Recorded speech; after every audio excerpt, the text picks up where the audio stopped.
Tonight we walk into a garden that doesn't know it's a garden. You push aside a broad, dew-slick leaf bigger than your torso, and the sound of it sliding back into place echoes like a door closing behind you.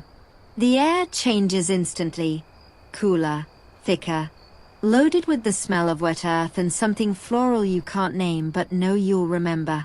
Overhead, the canopy filters the sunlight into shifting coins of gold that dance across your arms as you move deeper. You're not in a field, not in a neat grid of raised beds with wooden markers at the end of each row. You're in what looks, to an untrained eye, like just another patch of jungle. And that's the whole point. You probably won't survive this. At least not if you tried to navigate it without a Maya farmer holding your elbow and pointing at things you'd otherwise dismiss as weeds. Because everything here is food, or medicine, or fiber, or poison. And sometimes all four at once. The trick is knowing which is which. And the Maya have had about 4,000 years to memorize the difference. So, before you get comfortable, take a moment to like the video and subscribe. But only if you genuinely enjoy what I do here. Now, dim the lights, and let's ease into tonight's journey together. The path beneath your feet isn't really a path. It's more of a suggestion, a slight absence of undergrowth that locals know to follow. Your guide, let's call him 9, because that's what the women and men who cultivated these grounds might have been called in the 9th century, doesn't hesitate. He moves like the forest is a room he's lived in his whole life, ducking under branches at the exact moment before they'd slap you in the face, stepping over roots you don't see until you've already stumbled. You try to memorize the route, but within minutes you're lost in the best possible way.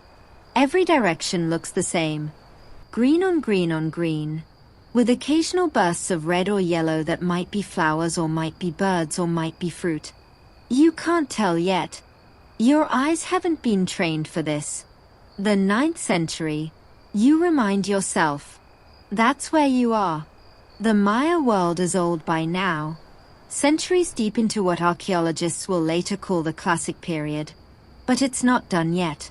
Cities like Tikal and Palenque have already risen and fallen in waves. But out here, in the forest gardens surrounding the smaller settlements and the sprawling edges of the great cities, life moves at the pace of seasons rather than dynasties. This garden you're walking through isn't a hobby. It's not a quaint kitchen plot behind a house. It's the engine of an entire civilization, and it looks nothing like the farms you know. There are no plows, no tractors, no rows of single crops stretching to the horizon. Monoculture is a foreign concept here, and if you tried to explain it to 9, he'd probably laugh, a short, polite laugh, before assuming you were making some kind of joke about the gods. Instead, what you see is chaos. But it's chaos with intention. That tangle of vines over there, climbing up a young tree, those are beans, 3 different kinds. And they're not just growing, they're cooperating. That squat plant with the enormous leaves, the one that looks like it's trying to hug the ground? Squash! And that tall grass, the one towering over everything else, with ears wrapped in green husks and tassels catching the breeze? That's maize. Corn, the holy trinity of Mesoamerican agriculture, all growing in the same patch of ground, stacked like a living apartment building. Maize takes the top floor, beans climb the middle, squash sprawls across the ground floor, and underneath it all, a network of roots and fungi and microorganisms is conducting business you'll never see. You stop walking, because you've just noticed something. The squash leaves are massive, bigger than serving platters, and they're not just sitting there. They are shading the soil, keeping it cool and moist. They are also prickly, which you learn by accidentally brushing one with your bare calf. 9 glances back, amused, and says something in Yucatec that you don't understand but whose meaning is clear. You'll learn. The beans, meanwhile, are doing their own invisible work. Their roots host bacteria that pull nitrogen from the air and convert it into fertilizer, feeding the corn that the beans themselves are climbing. The corn provides the trellis. The squash provides the ground cover. It's a partnership so elegant that modern agricultural scientists are still trying to fully replicate it. And they've had decades of grants and greenhouse space. But here's the thing about a 9th-century Maya forest garden. It's not just those three. That's the starter pack, the beginner's loadout. Walk another 20 feet and you'll find tomatoes, but not the kind you're used to. These are small, hard, yellow, and they taste like sunlight mixed with something almost sour. There's a tree overhead dropping fruit that looks like tiny green apples, but it's not an apple, it's a nance, and you're supposed to suck the pulp off the giant seed inside while trying not to break a tooth. There's a bush with leaves that, when crushed, smell exactly like black licorice, which is confusing because you're nowhere near licorice homeland. There's a spiky cactus over there, growing right next to a shade-loving herb. Because why wouldn't the desert and the rainforest coexist in the same square footage? You're starting to understand why 9 doesn't bother with fences. Who would steal from this? You couldn't carry it all even if you tried. And you'd probably grab the wrong thing and spend the next 3 days vomiting if you did. The garden protects itself through sheer complexity. It's a library where every book is edible, but the card catalog is in your head, passed down from your grandmother, who learned it from her grandmother, who learned it from a line of women reaching back into the mist before cities had names. And that's just the vegetables. Because in this world, the line between vegetable and tree, between weed and crop, between food and medicine, is so blurry it might as well not exist. That sapling over there, the one with the delicate leaves, in 20 years, it'll be a towering source of sap that can be boiled into syrup or fermented into something that'll make you see double. That low-growing plant with the purple-veined leaves? Chew one and your headache disappears. Rub another on your skin and the mosquitoes stop biting. Plant it near the beans and something about its roots keeps the weevils away. It's multitasking at a level that would make your laptop blush. You take a step and feel something give slightly beneath your foot. You look down. It's a tuber, buried shallow, the size of your fist.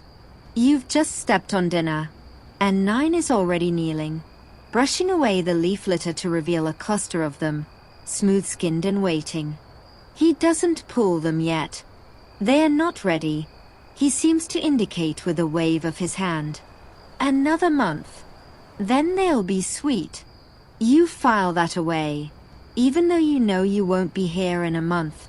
Even though you know this knowledge will fade the moment you step back into your own century. But for now, standing here, with the light going amber and the birds starting their evening calls, you're starting to see the pattern. The garden isn't a place. It's a conversation. And it's been going on for a very long time without you. You're standing in a clearing that feels intentional, though you can't quite say why. The trees pull back just enough to let the sunlight pour down like honey. And at the center of it all, rising on thick stalks that stand taller than any human, is the maize. You've seen corn before, of course. You've eaten it off the cob, popped it in oil, ground it into meal without thinking twice. But this corn is something else entirely. The stalks are thicker than your wrist, their joints wrapped in sheaths that look almost like fabric, and the ears themselves are nestled in the axils like sleeping children wrapped in green blankets. But the colors stop you cold. You reach out and touch one, because your brain needs confirmation that what your eyes are seeing is real. The kernels aren't yellow. Well, some are, but others are deep blue, almost purple, and some are blood red, and some are white, and some are striped like tiny gems, and a few are so black they seem to drink the light around them. 9 watches you with the quiet patience of someone who's seen this reaction before. To him, this is just corn. To you, it's a revelation. You realize you've been domesticated by your own food without ever knowing it. The pale yellow sweetness you buy in grocery stores, the kind that's bred to be uniform and shippable and pretty on a styrofoam tray, that's the result of centuries of selection for traits that have nothing to do with survival. This corn, this 9th-century Maya corn, was selected for everything else. For flavor, yes, but also for drought tolerance, for pest resistance, for storage life, for ritual use, for grinding quality, for popping, for roasting, for fermenting. Every color is a different variety, a different purpose, a different story whispered down through generations of farmers who never wrote a word of it down. You run your thumb across an ear of the deep blue corn, and the kernels feel harder than what you're used to. That's because they are. This isn't sweet corn, meant to be boiled and buttered and eaten off the cob within hours of picking. This is field corn, dent corn, flour corn. The kind you let dry on the stalk until the kernels are tough as pebbles. You'll need to soak them in water mixed with a pinch of wood ash, nixtamalization, though you don't know that word yet, to soften them and unlock their nutrients. Without that step, you'd eventually get sick. The Maya figured that out centuries before anyone understood what niacin was. They just noticed that people who ate corn prepared one way stayed healthy, and people who ate it another way got strange skin rashes and eventually died. So they kept doing the thing that worked, and the thing that worked became tradition, and tradition became ritual, and ritual became the story of how the gods made humans from corn dough in the first place. You bend down and look at the base of the stalk, where the roots splay out like fingers gripping the earth. Some of them are above ground, strange prop roots that look like they're walking. And you remember hearing once that corn is actually a giant grass. It's true. It's just grass that got ambitious, that decided it wanted to feed empires. And it does. You look around at the clearing and realize there's more corn here than you first noticed. It's not in a solid block, not in a uniform field. It's scattered in patches, interplanted with everything else, some stalks taller than others. Some is already harvested and their stalks left to feed the soil. Nothing goes to waste here. The leaves that die back get trampled into mulch. The cobs, after the kernels are stripped, get burned for smoke to drive away mosquitoes, or ground into a rough flour for the animals, or saved for next year's fire. The tassels, those golden crowns at the top, are already shedding pollen that drifts down like fine dust onto the silks below. Each silk connected to a single kernel, each kernel waiting for its own personal grain of possibility. Historians still argue whether maize could have been domesticated anywhere else on Earth and produced the same results. The evidence suggests that the wild ancestor, a grass called teosinte, looks nothing like this. It's all but inedible, with tiny, rock-hard seeds that shatter when you try to harvest them. It took thousands of years of selective planting to turn that unpromising weed into the staff of life. And somewhere along the way, the Maya decided that corn wasn't just food. It was the substance of existence itself. In the Popol Vuh, the creation story that would be written down centuries later but told for millennia before that, the gods try making humans out of mud first. They fall apart. Then they try wood. Those ones have no souls, no hearts, no gratitude. Finally, they grind yellow and white corn and mix it with water. And from that dough they shape the first real people. You're standing in the garden where that dough grows. 9 reaches into the folds of his loincloth and pulls out a small knife made of obsidian, black as a moonless night and sharper than anything you have in your own kitchen. He selects an ear, not the biggest but not the smallest either, and with a twist and a snap, it's in his hand. He peels back the husk partway, revealing kernels that are almost iridescent in the slanted afternoon light. He offers it to you. You hesitate, because you've never eaten raw field corn before, but you take it anyway and bite in. It's not sweet, It's starchy, milky, vegetal in a way that makes you think of grass clippings and summer rain. The juice runs down your chin and you wipe it with the back of your hand. And 9 nods, satisfied. You've just participated in a ritual that's been happening in this spot for longer than any European nation has existed. The cornfield, if you can call it that, extends beyond this clearing in fingers and patches. Some of it is young, knee-high and still unfurling its first leaves. Some is mature, tasseled and silking. Some has been harvested already, the stalks cut and left to dry in piles that will become next year's compost. It's not a single crop, it's a calendar. The Maya plant corn not all at once but in waves, spreading out the harvest so that fresh corn is always coming in somewhere. It's a strategy that makes sense when you don't have refrigeration, when you can't just drive to a store in December and buy frozen kernels. Fresh corn is a season, and you stretch that season as long as you can by tricking time itself. You hand the half-eaten ear back to 9, and he finishes it in 3 efficient bites, tossing the cob into the undergrowth where it will rot and feed the next generation. Nothing is wasted. Nothing is left behind. The corn that built cities, that fed armies, that became the very flesh of the gods themselves, grows all around you. And for a moment you understand why the Maya word for it, ixim, is spoken with a kind of reverence you can't quite translate. It's not just a plant. It's an agreement between people and the earth, and it's been renewed every single year for thousands of years, right here, in this clearing that looks like a garden but is actually a temple. You step over a fallen branch and immediately your ankle gets caught in something. You look down, expecting a root or a vine you should have noticed, but what you find is more deliberate. A thin, green stem has wound itself around your calf like it's trying to make friends, and when you kneel to untangle it, you see where it leads. The stem disappears into a cluster of broad leaves, then re-emerges higher up, spiraling around the stalk of a corn plant that's already past your waist. You follow it with your eyes, and there, nestled among the corn leaves, are clusters of pods so slender they look like green beans that have been stretched in a taffy puller. These are the beans, and they're everywhere once you start looking. 9 has stopped ahead of you and is waiting with that patient expression again. He points to the vine wrapped around your leg, then to the corn it's climbing, then to the ground where the squash leaves are doing their broad-shouldered work. He's not explaining. He's showing you something you already know intellectually but haven't yet felt in your bones.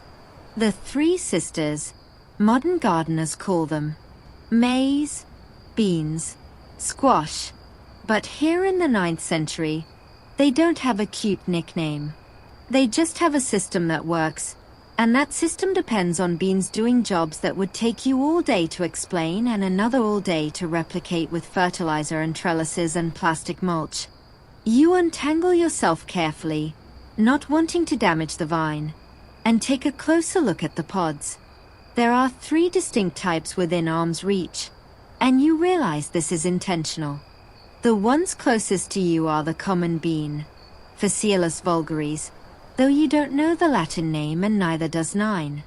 They are the beans you'd recognize anywhere, long, green, ready to be picked and boiled or dried and stored. But reach a little further and you find another type, with broader pods that feel almost leathery. These are the lima beans, Phaseolus lunatus, and they are not to be eaten raw. 9 makes a face and a hand gesture that clearly means cook these or regret it. Because raw limas contain compounds that can make you wish you'd never been born. A few hours of boiling, though, and they become buttery, rich, the kind of bean that sticks to your ribs and reminds you why protein matters when you've been walking the forest all day. And then there's the 3rd type, the jack bean. And this one surprises you because it looks almost too vigorous to be real. The pods are thick, the vines are aggressive, and the leaves are larger than your spread hand. Jack beans aren't exactly gourmet. They are tough, they require long cooking, and even then they are more about sustenance than pleasure. But they have a secret power that the other beans don't. Their roots go deeper, their nitrogen fixation is more robust, and they'll keep growing in conditions that would make the common bean give up and die. In a bad year, when the rains come late or not at all, the jack beans are the difference between eating and not eating. They are the backup plan, the insurance policy, the bean you plant because you love your children more than you love your palate. You crouch down and brush the soil away from the base of one of the bean vines. The roots are visible in places, and clinging to them are tiny pinkish nodules, each one about the size of a pinhead. These are the factories. Inside each nodule, bacteria of the genus Rhizobium are doing something that still seems like magic even after scientists explained it. They are taking nitrogen from the air, nitrogen that plants need but can't access, and converting it into ammonia, which plants can use. The beans feed the bacteria sugars they make through photosynthesis, and the bacteria feed the beans nitrogen they pull from the sky. It's a trade deal more equitable than anything humans have ever negotiated, and it's been running continuously in this soil for thousands of years. But the beans aren't just feeding themselves and the corn. They are feeding everything. When the vines die back at the end of the season, the nitrogen stored in their tissues returns to the soil, ready for next year's crops. The roots, with their nodules still attached, decompose and release even more. It's a slow, patient fertilization program that requires no bags of chemicals, no spreaders, no fossil fuels. Just beans, doing what beans do. And the Maya know this, not because they can measure nitrogen levels in parts per million, but because they've watched and learned. Plant beans with corn, and the corn grows taller. Plant beans alone, and the soil stays fertile longer. Plant beans in the same spot too many years in a row, and something changes. The yield drops, the vines get spindly, and you learn to rotate without ever using the word. You stand up and look around, and now the beans are suddenly visible everywhere. They are climbing the corn in some patches, sprawling across the ground in others, twining up trees at the edge of the clearing where the light is thinner. Some are flowering, with small blossoms in shades of white and pale purple that you'd miss if you weren't looking. Others are already setting pods, the tiny green fingers emerging from the faded flowers like a promise. Still others are past their prime, the pods yellowing and drying on the vine, ready to be harvested for next year's seed stock. Historians still argue whether the Three Sisters system was invented once and spread, or arose independently in multiple places. The evidence points to a long, slow dance of co-evolution, with people and plants learning together. The beans that grow here aren't the same beans that grew in the valleys 100 miles away. Every community has its own varieties, its own preferences, its own secrets.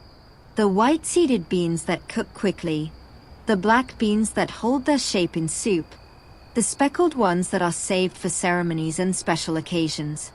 It's biodiversity in action, and it's happening because every farmer is also a plant breeder, selecting each year the best pods to save, the ones that survived the drought, resisted the pests, tasted the sweetest.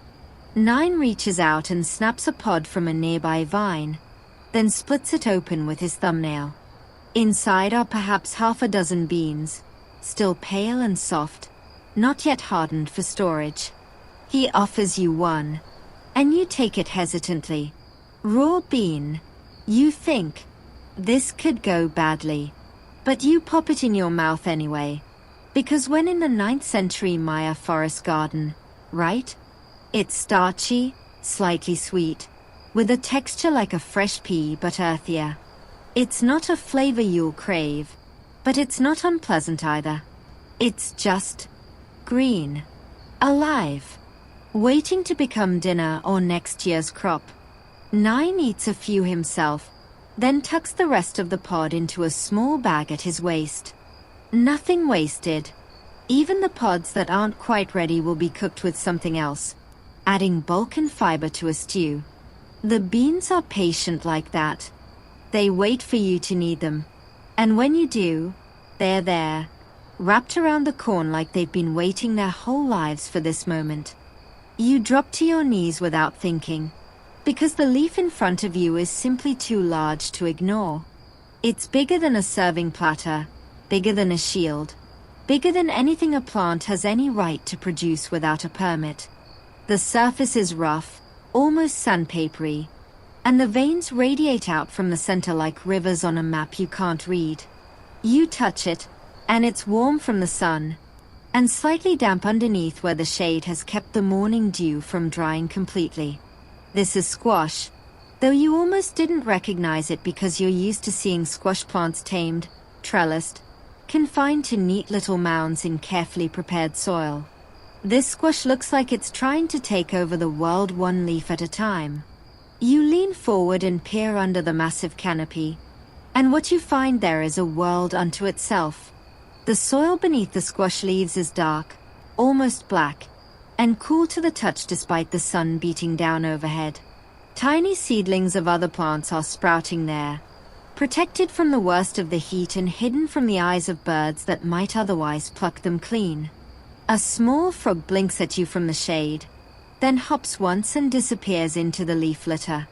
You realize that the squash isn't just growing here, it's creating habitat, engineering a microclimate, running its own little ecosystem maintenance service without ever getting paid.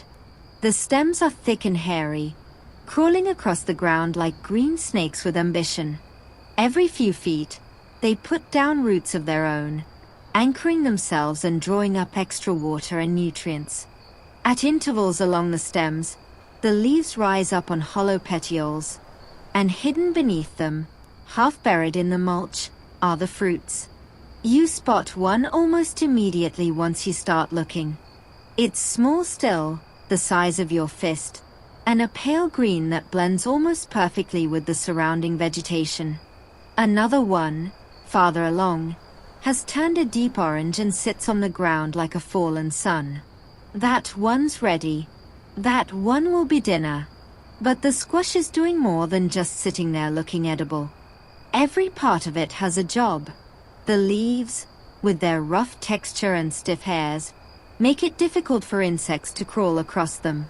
They also trap moisture, funneling dew and rain down toward the base of the plant where the roots can drink. The stems create barriers, slowing down runoff and giving water time to soak into the soil instead of washing away. The shade suppresses weeds that can't handle low light, reducing the need for someone to come through with a hoe. And the fruits themselves, when they are done being eaten, will have their seeds saved, their flesh fed to animals or composted, their tough skins turned into containers or utensils or even musical instruments. You sit back on your heels and try to take it all in. The squash is everywhere. It's sprawling between the corn stalks, weaving through the bean vines, crawling right up to the base of trees and stopping as if it knows its limits. Some of the vines have climbed a foot or two into low bushes, their tendrils spiraling around anything they can grab. Others have sent out runners that stretch 20 feet or more, colonizing new ground with the quiet determination of something that has all the time in the world. 9 has knelt down beside you and is pointing to the base of one of the larger squash plants. You look closer and see that the stem near the ground is cracked and oozing a clear, sticky liquid. He touches it carefully, then rubs his fingers together and holds them out for you to smell. It's faint, but there's something there, a sharpness, a bitterness that makes your nose wrinkle. Cucurbitacins, you'll learn later. Compounds that taste terrible to most animals and are mildly toxic to many. The squash produces them as a defense, concentrating them in the stems and leaves and, in wild varieties, in the fruits themselves. But the squash in this garden has been selected over generations to have low levels in the fruits and higher levels elsewhere. It's a compromise. The parts the Maya want to eat are safe and tasty, while the rest of the plant remains protected. The bugs and deer learn to leave it alone, and everyone wins. Except for the squash bugs, of course. They've adapted. There's always something that adapts. 9 points out a cluster of copper-colored eggs on the underside of a leaf, and you watch as he carefully scrapes them off with his thumbnail and flicks them into the forest. A small battle in a war that's been going on since long before either of you arrived.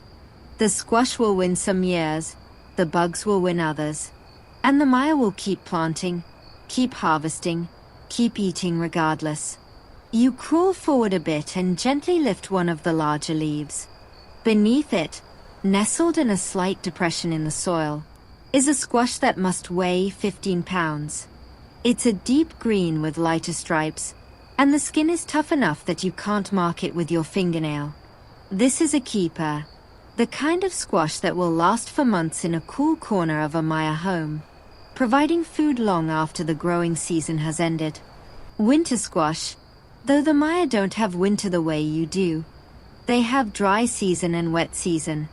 And this squash is built to survive the dry months when fresh food is scarce and every meal depends on what you stored away. Historians still argue about the domestication timeline of squash in the Americas, but the evidence points to it being one of the very first plants people took in hand. Before corn, before beans, before almost anything else, there was squash. The wild ancestors had small, bitter fruits that were practically inedible, but they had other uses. The seeds could be eaten, the gourds could be used as containers, and over time, people began selecting for larger fruits, thinner skins, better flavor. It was a slow process, measured in millennia rather than years, but it worked. And now, here in this 9th-century garden, the squash has become something its wild ancestors never could have imagined. A staple, a storage unit, a shield for the soil, a home for frogs, and a vegetable that somehow manages to be everywhere at once without ever getting in the way. You stand up, brushing dirt from your knees, and take a step back to see the bigger picture. The squash leaves ripple slightly in a breeze you can barely feel at ground level, and the pattern they make is like a green quilt draped over the earth. Beneath them, the soil stays moist. Beneath them, the weeds struggle. Beneath them, the beans send down their nitrogen-fixing roots and the corn sends up its skyward stalks, and the whole system hums along without anyone telling it what to do. The squash isn't just a crop, it's a partner, and it's been partnering with people for so long that neither one can quite remember where the relationship started. You feel the earth give way beneath your fingers before you see what you're touching. The leaf litter is thick here, a compost of fallen leaves and broken twigs and the occasional beetle shell. But underneath it, something solid waits. You dig instinctively, the way anyone might when confronted with soil and the suspicion that it's hiding something. The first thing you hit is rough, bark-like, and you almost pull away thinking it's a root. But 9 is there, kneeling beside you, and his hand covers yours, pressing down, encouraging you to keep going. So you do. You scrape away more of the mulch, and slowly, the shape emerges. It's round, or trying to be, and brown. And when you finally work it loose from the earth, it sits in your palm like a misshapen potato that's been through some things. But it's not a potato. Potatoes are from the Andes, a different world entirely, and they won't arrive here for centuries, carried by ships and colonizers and the strange hunger of empires. This is something else. This is a sweet potato. And once you see one, you start seeing them everywhere. The vines are creeping across the ground, their heart-shaped leaves forming a low canopy that you'd mistaken for just another weed. Here and there, the leaves part to reveal cracks in the soil where the tubers below have swollen and pushed upward. And now that you know what to look for, the ground seems almost crowded with buried treasure.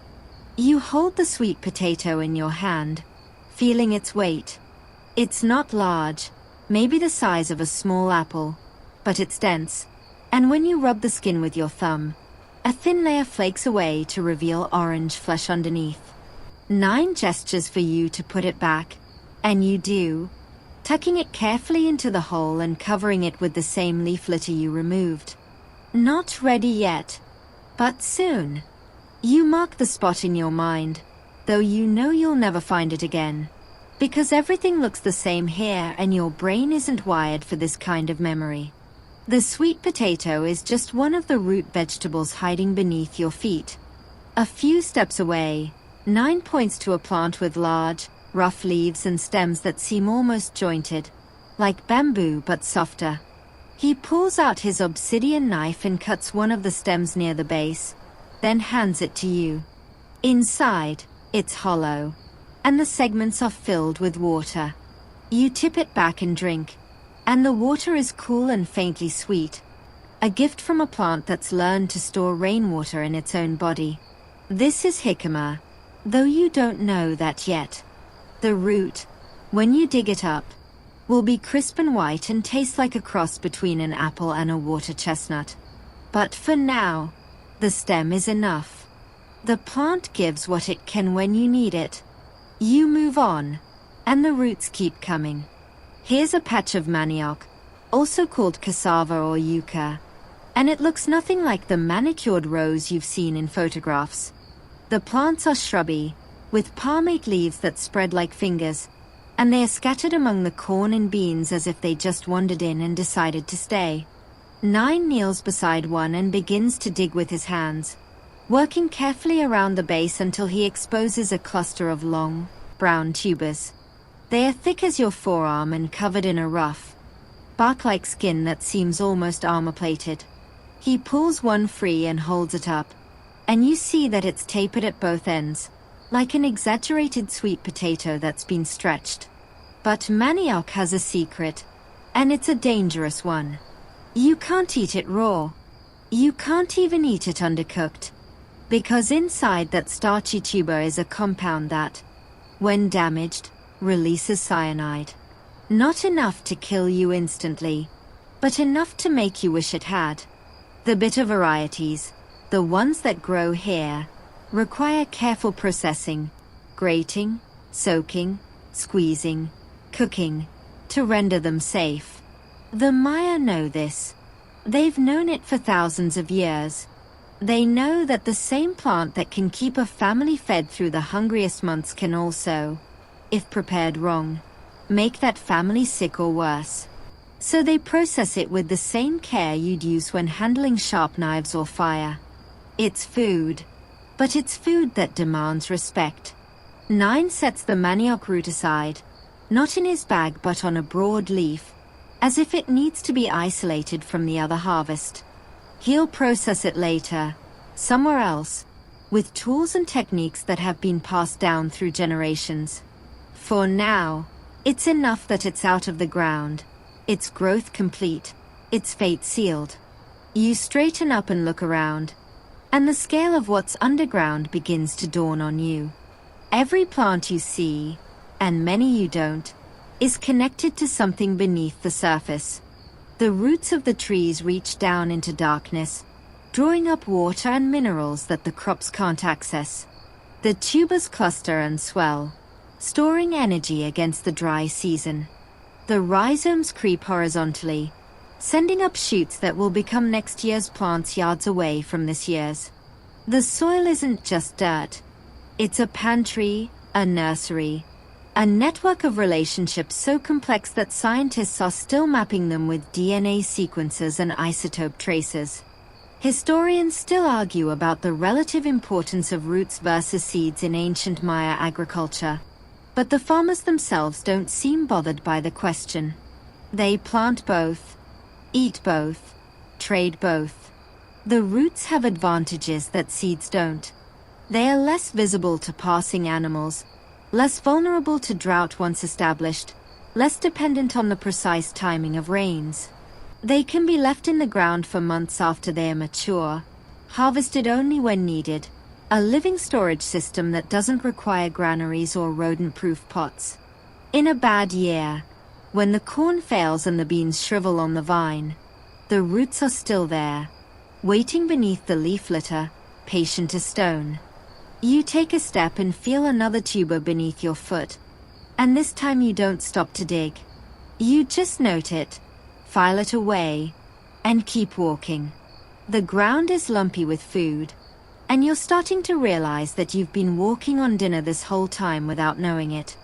Every step you've taken since entering this garden has been cushioned by calories, supported by starch, held up by the hidden harvest that the Maya have been cultivating for so long that the plants have forgotten how to live without them. 9 leads you to a patch of something you don't recognize, with arrow-shaped leaves and clusters of small, inconspicuous flowers. He digs carefully, and what emerges is a cluster of small, pearly tubers that look almost like oversized pearls strung together on a thread. These are luren, also called Chinese potato, though it's not Chinese and not really a potato. They are crisp, slightly sweet, and can be boiled or roasted or eaten raw in a pinch. You pop one in your mouth, and it crunches between your teeth like a water chestnut, releasing a mild, nutty flavor that makes you reach for another. 9 lets you have it, because there are plenty, because the learn and spread on their own, because this garden gives and gives and gives if you know where to look. You duck under a low-hanging branch and emerge into a part of the garden where the light filters through differently, softer somehow, as if the canopy above has decided to be generous. The understory here is thick with plants that don't reach for the sky but spread outward, their leaves catching the dappled sun that makes it through. You recognize some of them immediately, the broad, familiar leaves of what looks like spinach on steroids, but others are strangers, their shapes and textures unfamiliar to eyes trained on grocery store produce. This is the leafy green section of the garden, though no one has labeled it or organized it into tidy rows. It's just here, woven into the rest of the chaos, waiting to be harvested by those who know what to look for. 9 bends down and pinches off a few leaves from a plant that stands about knee-high, with slightly fuzzy stems and leaves that are almost heart-shaped. He hands them to you, and you bring them to your nose. The smell is strong, earthy, with a hint of something medicinal that you can't quite place. This is chaya, sometimes called tree spinach, though it's not spinach and it's not always a tree. It's a shrub, really, or can be if you let it grow. But here in the garden it's kept low and productive, a perennial source of greens that keeps coming back year after year without needing to be replanted. But chaya has a warning attached, and 9 communicates it with a gesture you're starting to recognize. He holds up the leaves, then makes a boiling motion with his hand, then shakes his head firmly. Don't eat these raw. You nod, because you've learned by now that many things in this garden require a second thought, a preparation step, a moment of respect before they become food. Raw chaya contains hydrocyanic acid, which is exactly as unpleasant as it sounds. But cooked, boiled for at least 20 minutes, preferably with something else to balance the flavor, it becomes a nutritious green, packed with protein and iron and calcium, a vegetable that gives more than almost anything you could grow in a temperate climate garden. You watch as 9 moves through the patch, selecting leaves with the ease of long practice. He takes some from this plant, leaves that one alone, never stripping any single plant bare.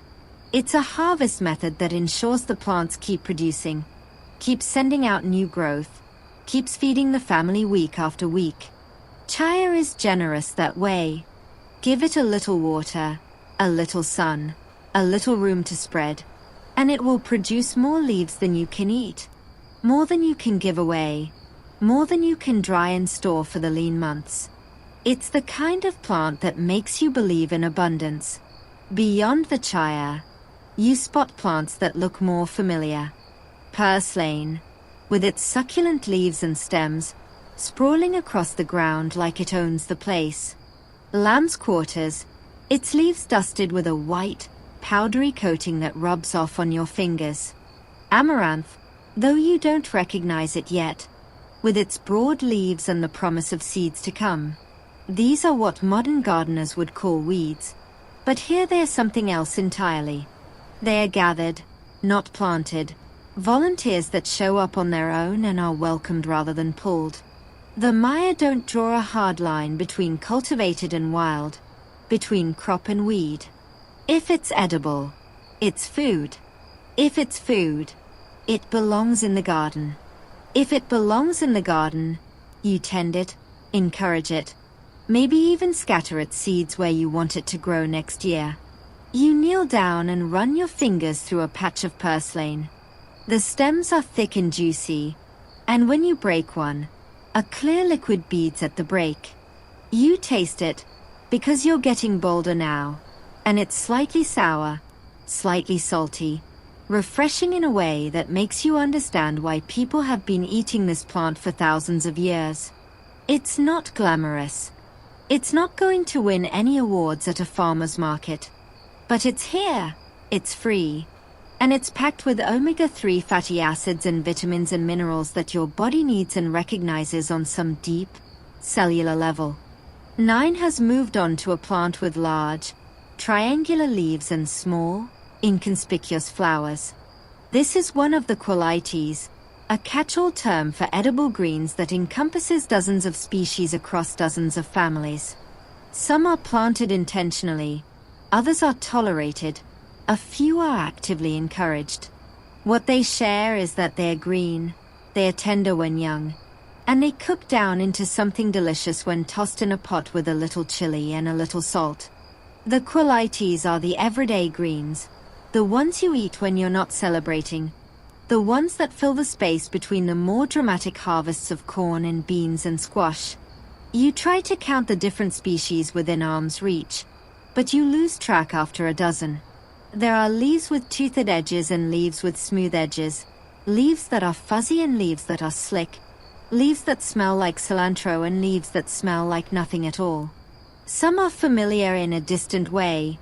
You've seen pictures, maybe, or read about them in books about foraging. Others are complete mysteries, plants that have never been given English names because they've never needed them. They've grown here for millennia, been eaten here for millennia, been part of the human diet here for so long that the distinction between wild and domesticated has become meaningless. Historians still argue about the role of gathered greens in ancient Maya agriculture, largely because they leave so little trace. Seeds preserve, pollen preserves, roots sometimes preserve, if conditions are right. But leafy greens? They rot, they compost, they disappear back into the soil without leaving a mark. The only evidence that they were ever eaten at all comes from indirect sources, coprolites, if you can find them, or the chemical signatures in human bones, or the rare depictions in pottery and murals. But the farmers themselves never doubted their importance. You can see it in the way 9 moves through this part of the garden, the way his eyes scan the understory, the way his fingers brush against leaves that he doesn't harvest today but will remember for tomorrow. He straightens up and holds out his hand, and in his palm is a small pile of mixed greens, a few chia leaves, a handful of purslane, some lamb's quarters, a couple of things you don't recognize. He gestures toward his mouth, then toward you, and you understand. This is lunch. Or part of it. Anyway, these greens will go into a pot with some dried beans, some chili, maybe a bit of squash if there's one ready. They'll cook down into something that doesn't look like much but tastes like the garden itself, like the soil and the rain and the sun and the careful attention of generations. You take the greens and hold them carefully, and for a moment you feel like you're holding more than just leaves. You're holding knowledge, practice, a relationship with this place that predates your own civilization by centuries. The light shifts as a cloud passes overhead, and the greens in your hand seem to darken, their colors deepening. You look up and realize that the garden around you has changed while you weren't watching. The shadows are longer now, the air cooler. You've been kneeling here longer than you thought. But 9 isn't hurrying you. He's just standing there, waiting, patient as the plants themselves. When you're ready, you stand, and together you move deeper into the green, leaving the leafy understory behind but carrying its taste with you. You push through a thicket of vegetation that seems determined to block your path, and on the other side, you find yourself in a small clearing that feels almost private, enclosed by walls of green. The plants here are different, shorter, bushier, with leaves that give off a sharp, distinctive odor when you brush against them. You know that smell, though it takes a moment to place it. Tomato. But when you look around for the familiar red globes, you don't see them. Instead, what catches your eye are clusters of small, yellow fruits, each about the size of a cherry tomato but with a papery husk surrounding them like tiny lanterns. You reach out and touch one, and the husk crinkles under your fingers, dry and delicate. This is the tomate, the wild ancestor of everything you think of as tomato, and it looks almost nothing like the beefsteak monsters in your supermarket. The fruits are small, rarely larger than your thumbnail, and they range in color from pale yellow to deep orange to a purplish red that seems almost black in the right light. Some are sweet, some are tart, some have an almost smoky flavor that lingers on your tongue. They grow in loose clusters, each fruit wrapped in its own protective husk that splits open when ripe, revealing the shiny skin beneath like a gift being unwrapped. 9 picks one carefully, showing you how to peel back the husk without damaging the fruit inside. He pops it into his mouth and chews thoughtfully, then gestures for you to try. You select a deep orange one, the husk already beginning to split on its own, and you peel it back to reveal the fruit beneath. It's smaller than you expected, even after seeing them on the plant, and the skin is slightly sticky to the touch. You put it in your mouth and bite down gently, and the flavor explodes across your tongue. Sweet, yes, but also tangy, with an earthiness that reminds you of the forest floor and a brightness that speaks of too much sun. It's nothing like a grocery store tomato, which suddenly seems like a pale imitation, a photograph of a tomato rather than the real thing. But these aren't the only tomatoes here. A few feet away, you spot a plant with larger fruits, still small by modern standards but positively gigantic compared to the wild ones. These are the domesticated versions, the ones the Maya have been selecting and improving for centuries. They are still wrapped in husks, still grow in clusters, still look more like tomatillos than the tomatoes you know. And in a way, that's exactly what they are. The tomato you're used to, Solanum lycopersicum, is a different species entirely, one that originated further south and made its way north through trade and travel and the slow diffusion of seeds. But here in the 9th century Maya garden, these husk tomatoes are the stars, and they've been cultivated for so long that they've lost the ability to survive on their own. You crouch down to examine the plants more closely. The stems are hairy, almost sticky, and when you rub them between your fingers, they release that same sharp odor that first alerted you to their presence. The leaves are deeply lobed, almost fern-like in places, and they're arranged along the stem in a pattern that seems random but probably isn't. Small yellow flowers dot the plants, 5-pound stars that will become fruits in a few weeks if the bees do their job and the rains come on time. And beneath the leaves, hidden from casual view, are more fruits than you first noticed. Green ones, still hard and sour. Yellow ones, just beginning to soften. Orange ones, fully ripe and ready to eat. And a few that have fallen to the ground, their husks open and empty, the seeds already beginning their journey into the soil. 9 moves through the patch with the ease of long practice, selecting fruits here and there, leaving others for later. He's not just harvesting, he's managing, deciding which plants will be allowed to set seed, which fruits will be eaten fresh, which will be dried and stored for the dry season. The tomatoes, like everything else in this garden, are part of a system, and the system requires attention, judgment, the kind of knowledge that can't be written down because it changes every year with the weather and the soil and the 1,000 small variables that make each growing season unique. You try your hand at selecting a fruit, reaching for a cluster that looks ready. But 9 stops you with a gentle hand on your wrist, then points to what you almost missed. A small caterpillar, perfectly camouflaged, munching its way through the very fruit you were about to pick. You hadn't seen it, wouldn't have seen it, and you realize that this is part of the knowledge too. Knowing which fruits to take means knowing which fruits the insects have already claimed, and knowing when to leave those for the bugs because there are plenty of others and the ecosystem needs to eat too.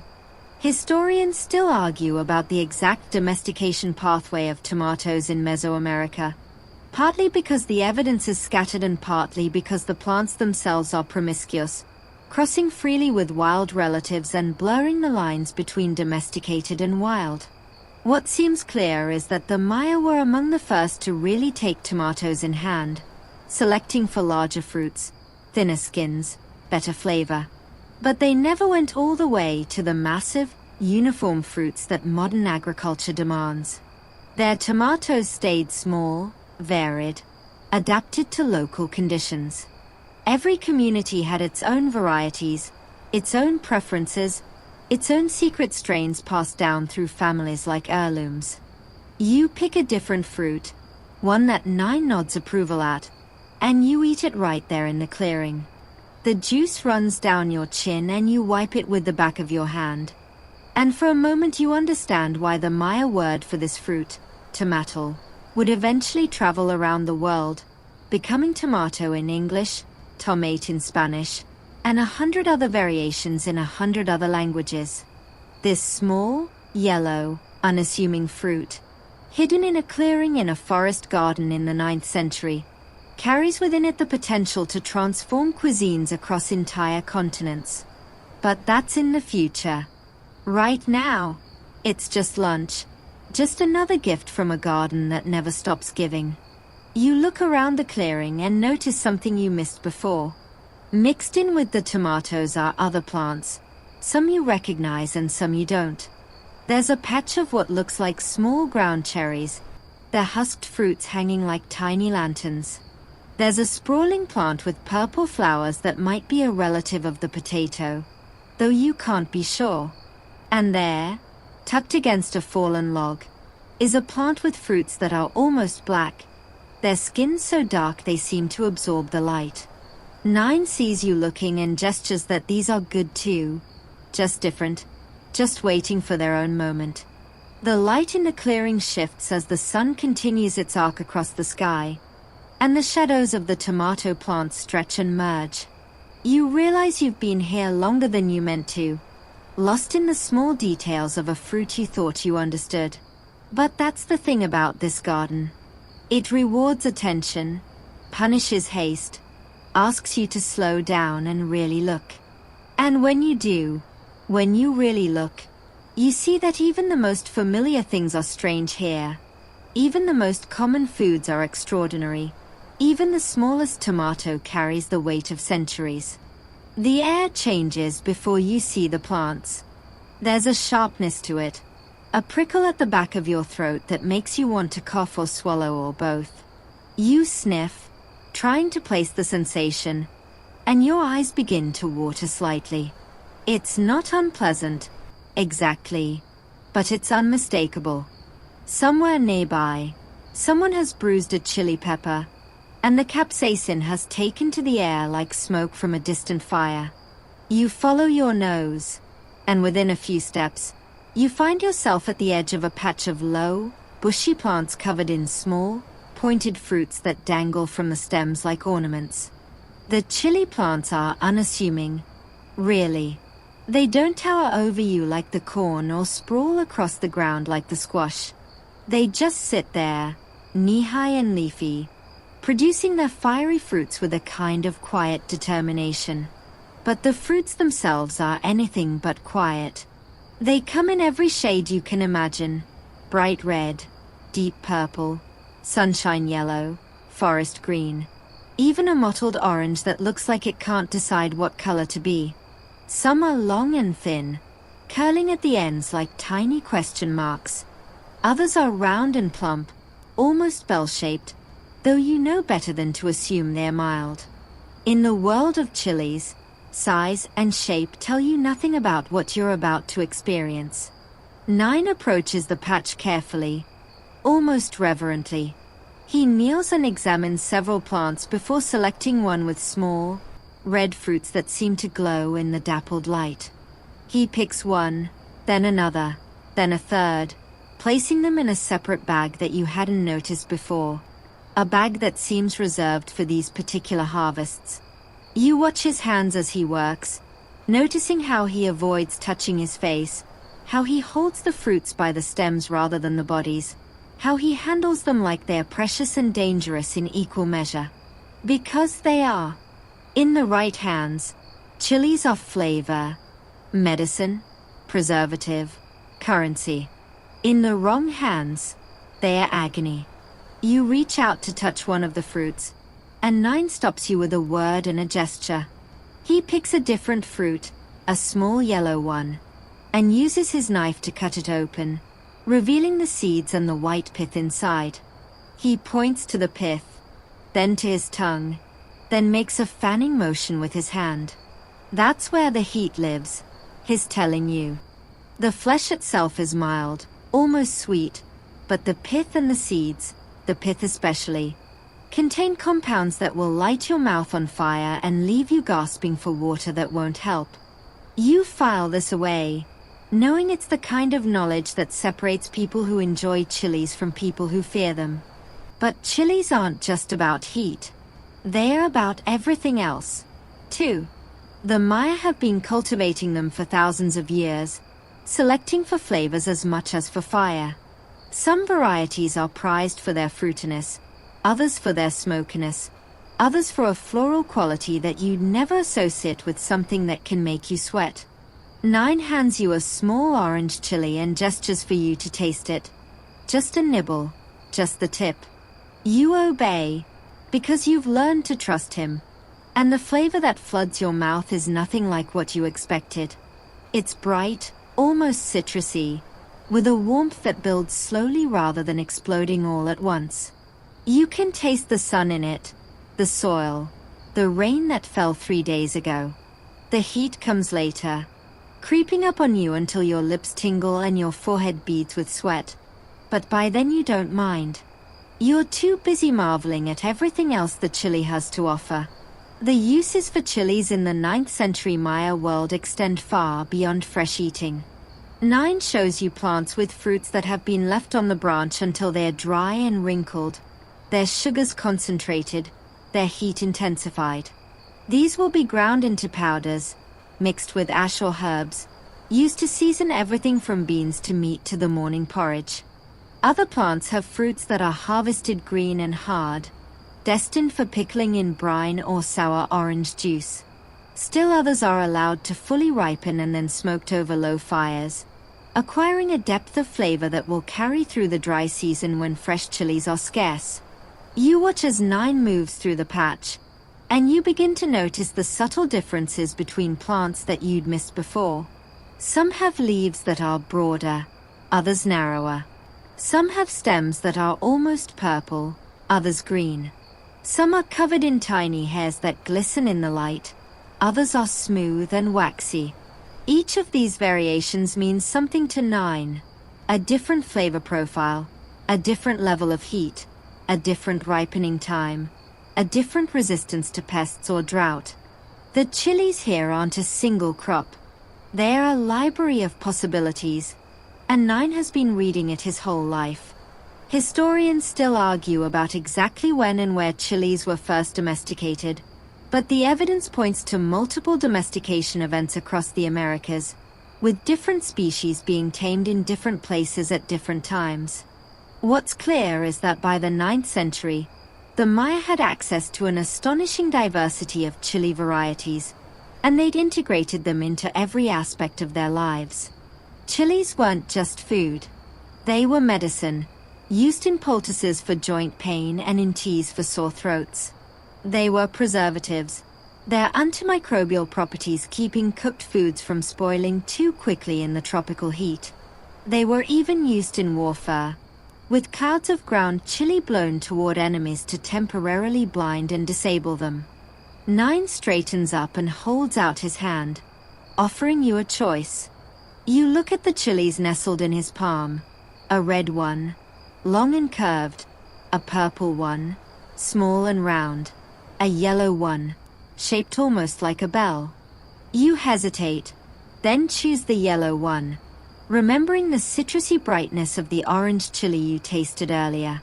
9 nods and tucks the others away, then gestures for you to follow. But before you leave the patch, he does something unexpected. He reaches down and picks a single leaf from one of the plants, crushes it between his fingers, and holds it out for you to smell. The aroma is completely different from the fruit. Green, herbal, almost minty, with only the faintest hint of the heat to come. You realize that even the parts of the chili that don't burn have their uses, their place in the garden's economy. Nothing is wasted. Nothing is without purpose. As you move away from the patch, the sharpness in the air begins to fade, replaced by the softer sense of the surrounding vegetation. But you carry the memory of it with you, the prickle at the back of your throat, the warmth on your tongue, the knowledge that somewhere behind you, 1,000 tiny fires are ripening on the vine. The chilies will wait. They are patient like that. When you need them, for flavor, for medicine, for the simple pleasure of feeling alive, they'll be here, burning quietly in the dappled light of a garden that never stops surprising you. You tilt your head back so far that your neck protests, because what you're looking at doesn't seem possible. Above you, growing from the branches of a tree that must be 40 feet tall, are clusters of green pods that look like they belong on a bush, not something that requires a crane to harvest. The tree itself is massive, its trunk rough and furrowed, its canopy spreading wide enough to shade a small house. And scattered throughout that canopy, hanging from the thinner branches like ornaments, are the pods, long, green, slightly curved, and utterly out of place. This is the Ramon tree, though 9 calls it something else entirely, a word that slides off his tongue like it's been there his whole life. In English, you'll later learn it's sometimes called breadnut or Mayan nut, but neither name quite captures what this tree means in the 9th century garden. It's a vegetable that grows on wood, a source of food that doesn't require planting or weeding or tending, a gift from the forest that asks nothing in return except that you remember where the trees are and come back when the pods are ready. 9 moves to the base of the tree and gestures upward, then toward his mouth, then pats his stomach. Food, he's telling you. Good food. But you're still stuck on the practical question. How do you get to something 40 feet up without a ladder, without climbing spikes, without any of the equipment you'd consider essential for such a harvest? The answer, it turns out, is practice. 9 grips the trunk with his hands, finds footholds in the rough bark that you can't see, and begins to climb. Within seconds he's 10 feet up, then 20, then 30, moving with the confidence of someone who's been doing this since he could walk. You watch from below, heart in your throat, as he disappears into the canopy. A few minutes later, pods begin to rain down around you. They thud against the leaf litter, some bouncing, some splitting open to reveal the seeds inside. You gather them as they fall, building a pile at the base of the tree. And when 9 finally descends, his arms are full of more pods than you could carry. He drops them on the pile and grins, clearly pleased with himself and his harvest. Then he kneels and shows you what you've gathered. Each pod contains 1 large seed, sometimes 2, encased in a thin layer of flesh that's sweet when ripe but mostly ignored in favor of what's inside. The seeds are the real prize. When raw, they are edible but unremarkable, starchy, slightly sweet, a little bit like chestnuts but not quite. But when roasted, they transform. They become crunchy, nutty, rich, the kind of food you could snack on all day without getting tired of it. And when ground, they become flour, a gluten-free alternative that can be mixed with maize to stretch the harvest or used on its own in times of scarcity. But the Ramon tree offers more than just its seeds. The young leaves, 9 shows you, can be cooked and eaten like any other green. The sap has medicinal uses. The wood is good for construction and firewood. Even the bark has its purposes, used in teas or as a rough fabric in a pinch. This one tree, standing here in the middle of the garden, is a grocery store in its own right, and it's been feeding people for longer than anyone can remember.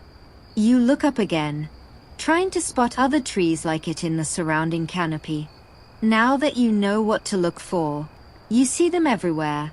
Ramon trees scattered through the forest, their pods ripening at different times, ensuring that someone is always within reach of food. These trees weren't planted. Not exactly. They were encouraged. When the Maya cleared land for their gardens, they left the Ramon trees standing. When they walked through the forest, they dropped seeds where they wanted more trees to grow. Over centuries, the forest became something it wouldn't have been without them. A garden that looks wild but is, in fact, carefully managed. 9 leads you away from the Ramon tree but keeps your eyes directed upward. A few minutes later, he stops beneath a different tree altogether. This one smaller, bushier, with leaves that look familiar. You've seen these leaves before, back in the leafy green section of the garden.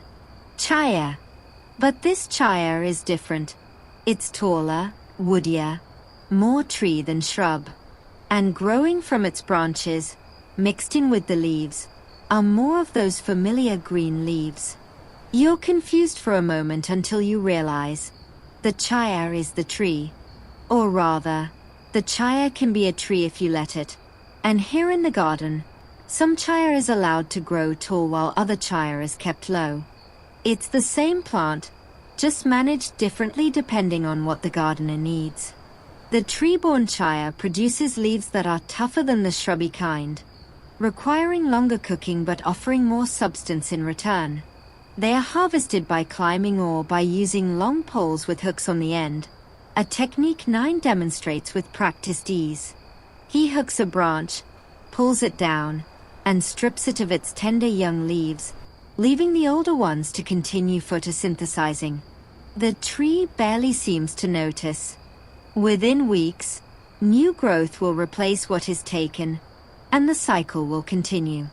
You're starting to understand something about this garden that you hadn't grasped before. It's not flat. It's not two-dimensional. It has layers, levels, stories stacked on top of each other like a living apartment building. The roots are down below. The squashes and beans and tomatoes are at ground level. The chaya and corn occupy the middle stories. And above it all, the Ramon trees and other canopy dwellers stretch toward the sun. Every layer produces food. Every layer is managed. Every layer has its own season, its own harvest, its own place in the diet of the people who tend this place. Historians still argue about whether the Maya practiced something that can properly be called agroforestry, but the farmers themselves don't need a fancy term for what they do.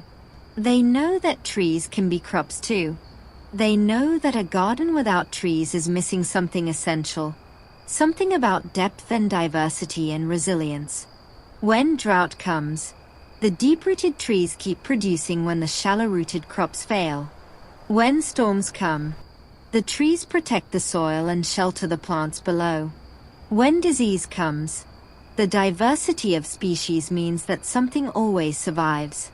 9 hands you a Ramon seed, still in its pod, and gestures for you to open it. You crack it against a rock, and the shell splits to reveal the pale seed inside. You bite into it experimentally, and it's starchy, mild, slightly sweet in a way that makes you think of raw peanuts but creamier. It's not exciting, not the kind of food you'd crave, but you can feel its potential. Roasted, ground, mixed with a little honey or chili. It could be anything. It could be breakfast, dinner, a snack on a long journey, a gift for a child. It's food, plain and simple, and it grows on trees. You nearly trip over something that isn't a root or a vine, something that clatters when your foot sends it rolling across the leaf litter. You look down, expecting a stone or maybe a piece of broken pottery, but what you see instead is a gourd. It's about the size of your head, perfectly round, and so dried and hardened that it might as well be wood. You pick it up, and it's surprisingly light, hollow, with a small hole near the stem end where something, probably a rodent, has gnawed through. You hold it to your ear without thinking, the way you might hold a seashell, and you hear nothing but the echo of your own blood rushing. 9 has come back to see what you found, and when he sees the gourd in your hands, his expression shifts into something like recognition. He takes it from you gently and turns it over, examining the hole, the thickness of the shell, the shape. Then he does something unexpected. He raises it to his mouth and blows across the hole, producing a low, resonant note that seems to hang in the air longer than it should. He grins, then hands it back to you, gesturing for you to try. You do, and the sound that comes out is more of a honk than a note, but 9 nods approvingly anyway. You've just made music with a vegetable. This is the calabash gourd, though the Maya have many names for it depending on what it's become. Right now, in your hands, it's a failed water container. The hole makes it useless for carrying liquid. But in its former life, before the rodent got to it, it might have been a bowl, a cup, a spoon, a storage jar, a float for fishing nets, a rattle for ceremonies, a mask for dances, 1,000 other things that have nothing to do with eating. The calabash is a vegetable that, for the Maya, is almost never a vegetable. It's grown not for its flesh, though the young gourds can be eaten in a pinch, but for its shell, which, when dried and cured, becomes one of the most versatile materials in the Maya world. You look around and suddenly see gourds everywhere. Some are still on the vine, green and growing, their shapes already hinting at their future. You spot one that's long and narrow, clearly destined to become a dipper for water or broth. Another is almost perfectly spherical, being trained, you realize, by having a small rock placed beneath it as it grows, encouraging it to develop a flat base so it won't roll when set down. A third is deeply lobed, almost like a figure 8, and you can already imagine it cut in half to create 2 matching bowls. The Maya don't just let their goods grow wild. They shape them, train them, intervene in their development to produce exactly the forms they need. 9 leads you to a patch where several mature gourds have been left on the vine long past the point of edibility. Their skins have hardened, turned brown, developed a woody texture that seems more tree than vegetable. He picks one and hands it to you, and you're struck by how light it is despite its size. Shake it. He gestures, and you do. Something rattles inside. The seeds, dried and loose, waiting to become next year's plants or next week's rattle. He takes it back and, with a few deft movements of his obsidian knife, cuts a small hole near the stem. Then he shakes out the seeds into his palm, dozens of them, flat and dark and full of potential. The seeds he'll save for planting. The gourd itself, now empty, is ready to become something else. The transformation from harvested gourd to finished object is a slow process that you'll only glimpse in fragments.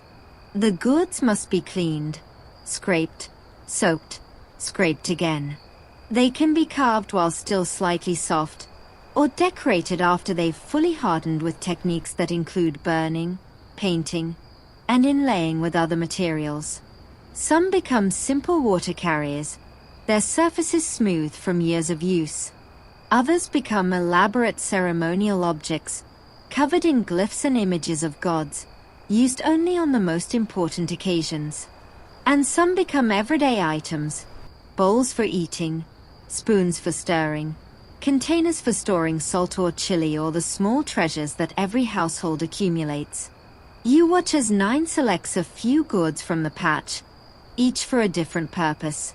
One is large and round, destined to become a water container once he figures out how to plug that rodent hole.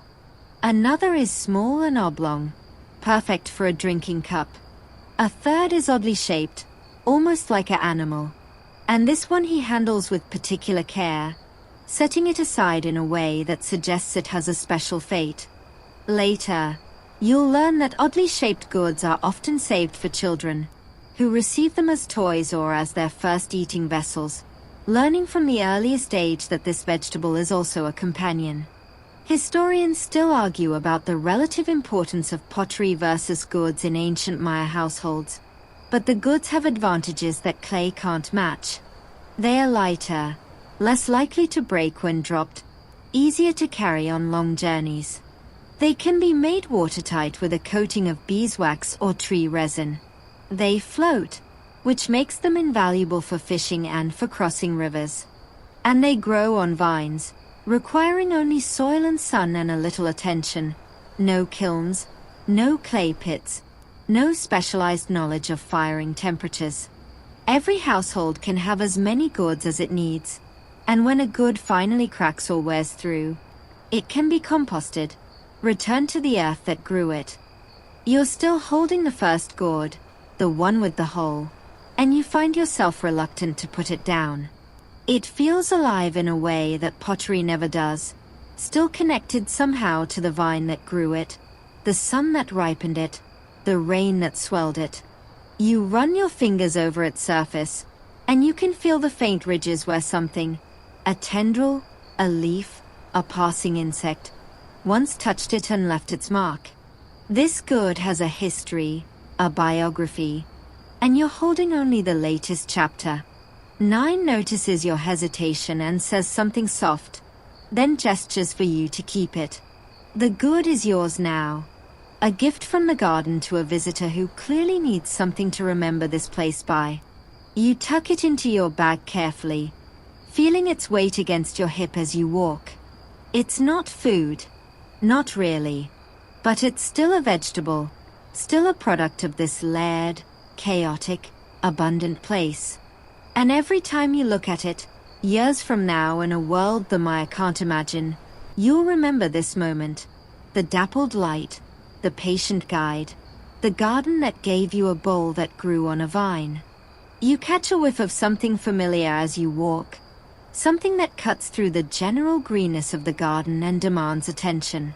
It's sharp, almost medicinal, with undertones that remind you of mint crossed with oregano crossed with something you can't quite place. You follow your nose off the main path, if you can call it a path, and push through a thicket of plants that seem to be growing here for no reason other than that they want to. And there, in a small clearing that gets just enough sun through the canopy above, is a patch of herbs that you somehow missed until now. The plant that caught your attention is epizode, though you don't know its name yet. It's tall, waist-high, with pointed leaves that are slightly toothed along the edges. You brush one with your fingers, and the smell intensifies immediately, clinging to your skin like it plans to stay. 9 has followed you, and he's smiling at your reaction. He picks a few leaves, crushes them, and holds them under your nose. The smell is even stronger now, pungent, earthy, with a hint of something almost citrusy fighting to get out. Then he does something surprising. He hands you the leaves and gestures for you to eat them.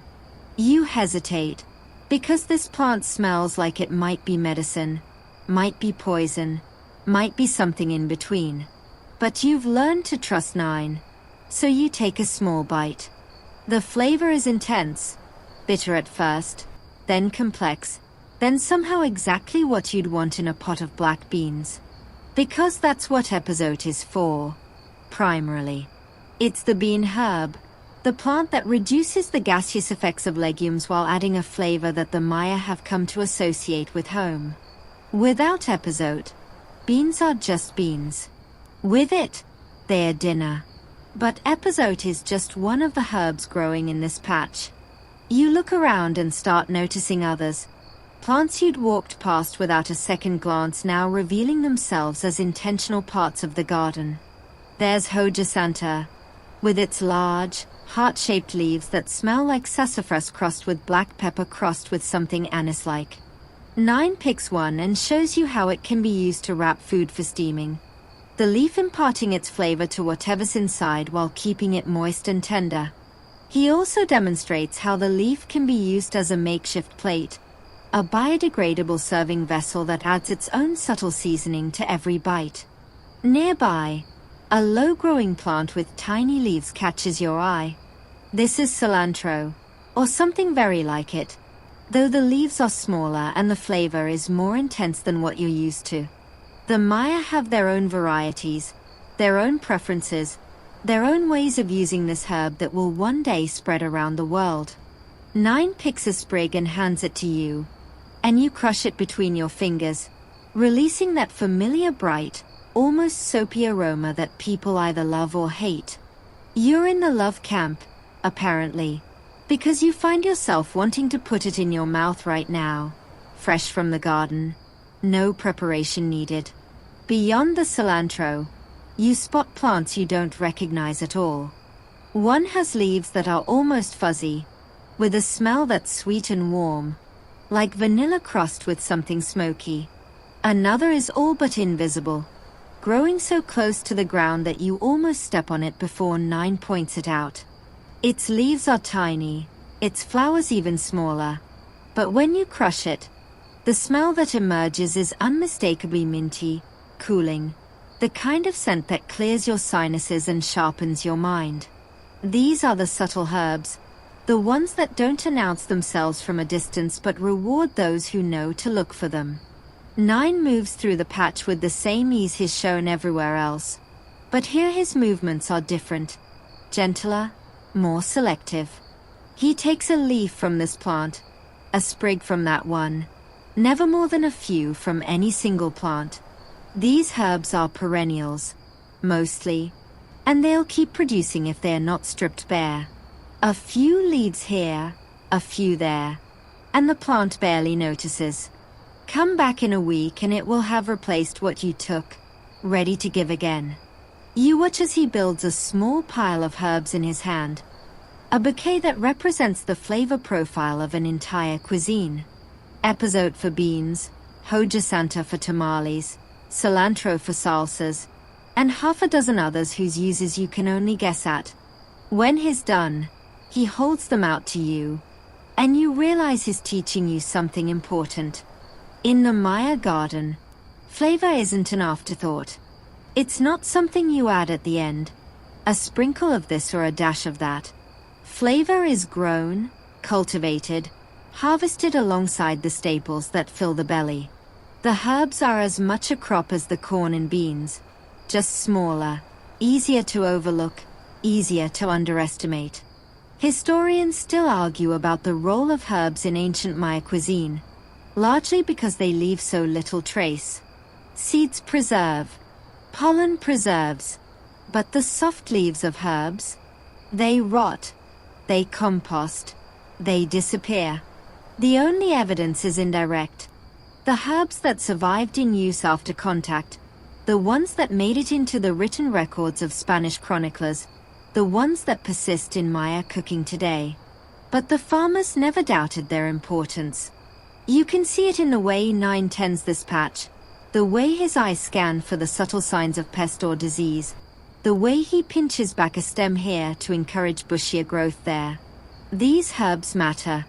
You take the bouquet from 9 and hold it to your nose, inhaling the combined aromas. It's a chaotic smell, almost overwhelming.